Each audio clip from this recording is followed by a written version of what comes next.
तो और इस बीच बड़ी खबर आ रही है। छत्तीसगढ़ विधानसभा का आज तीसरा दिन है, मानसून सत्र का आज तीसरा दिन है।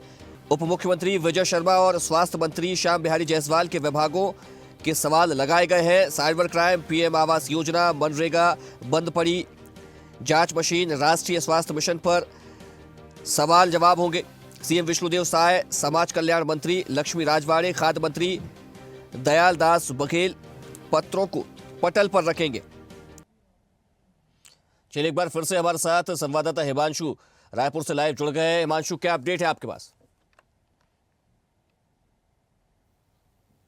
देखिए, बता दें जिस तरह से विजय शर्मा गृह मंत्री से जुड़े विभागों का सवाल जिस तरह से सदन पे सत्ता पक्ष के साथ साथ विपक्ष भी उस पर हमलावर रहेंगे, क्योंकि जिस तरह से प्रदेश में साइबर अपराध लगातार बढ़ रहे हैं, लगातार जो है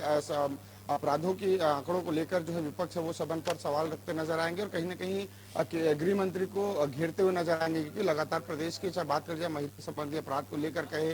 या लूट डकैती चाकूबाजी के मामले को लेकर कहे, प्रदेश में जिस तरह से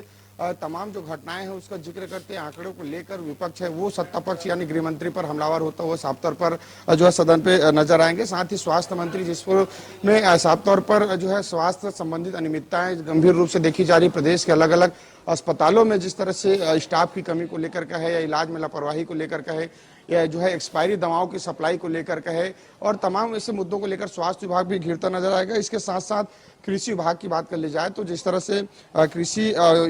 कृषि यंत्र उपकरणों में जो वितरण किया गया है उस पर गंभीर अनियमितताएं पाई गई से उन अनियमितताओं को लेकर भी सवाल जवाब होंगे और कहीं ना कहीं सदन के पटल पर उस तमाम मुद्दों को रखेंगे और जो है इसको लेकर पक्ष विपक्ष बीच हंगामे के आसार साफ तौर पर इस पर देखे जा रहे हैं। वहीं खदान से आसपास से लगे जो ग्राम हैं वहां पर पर्यावरण प्रदूषण के मामले लगातार बढ़ते जा रहे हैं। किसान से हो चाहे ग्रामवासी है वो परेशान है और लगातार जनप्रतिनिधियों के माध्यम से कहे या प्रशासनिक अधिकारियों के माध्यम से कहे लगातार अपनी समस्याओं को रखते नजर आ रहे हैं। लेकिन आज उस मुद्दे पर सदन पे गहमागहमी की स्थिति बनेगी, जिस तरह से जो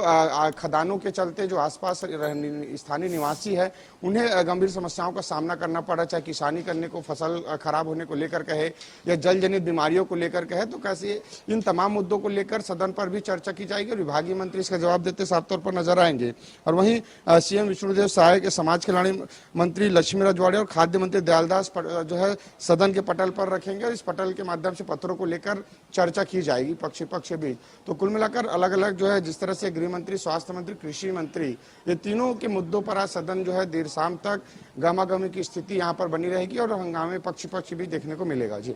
हिमांशु, 3 विधेयक भी लाए जा रहे हैं जिनमें दो विधेयक पर चर्चा भी होनी है। निश्चित तौर पर 3 विधेयक रखेंगे और इस सदन के पटल पर रखेंगे, उस पक्ष विपक्ष भी चर्चा कराया जाना है। उस मुद्दों को लेकर सत्ता पक्ष और विपक्ष जो है तमाम मुद्दों इसको लेकर चर्चा करेंगे सदन के पटल पर जो है विधेयक रखने के बाद। और जिस तरह से कल एक अभिनंदन प्रस्ताव जो है विपक्ष द्वारा सत्ता पक्ष द्वारा लाया गया था, जिसको लेकर हालांकि विपक्ष ने बहिर्गमन किया है, इसका लेकर जो है विरोध किया है और जो है सदन का बहिष्कार करके तमाम जो विपक्ष है वो बाहर निकल चुके थे बहिर्गमन कर, लेकिन उस तमाम जो है विपक्ष सत्ता पक्ष है वो इसे प्रस्ताव पारित किया है। और जिस तरह से आज 3 विधेयक के अलग अलग मुद्दों पर भी चर्चा होगी और चर्चा के दौरान जो है सत्ता पक्ष और विपक्ष आपसी जिस तरह से हंगामे है उसी बीच सदन के पटल पर जब चर्चा होगी उस दौरान देखने को मिलेगा कि सत्ता पक्ष और विपक्ष जो विधायक है, पूर्व मंत्री है, तमाम जो मुद्दों को लेकर जो है हंगामे के आसार है, इस मुद्दों को लेकर पटल पर जब रखेंगे तो उस दौरान ये चीज देखने को मिलेगी। चलिए हिमांशु, आपका बहुत धन्यवाद तमाम जानकारी के लिए और हमारे साथ जुड़ने के लिए। आज विधानसभा की कार्यवाही प्रश्नकाल के साथ सुबह 11 बजे शुरू होगी। देखते रहिए स्वदेश न्यूज। अगर आप इस वीडियो को सोशल मीडिया हैंडल फेसबुक या इंस्टाग्राम पर देख रहे हैं तो हमें फॉलो करें, अगर यूट्यूब पर देख रहे हैं तो सब्सक्राइब करें और बेल आइकन दबाना ना भूलें।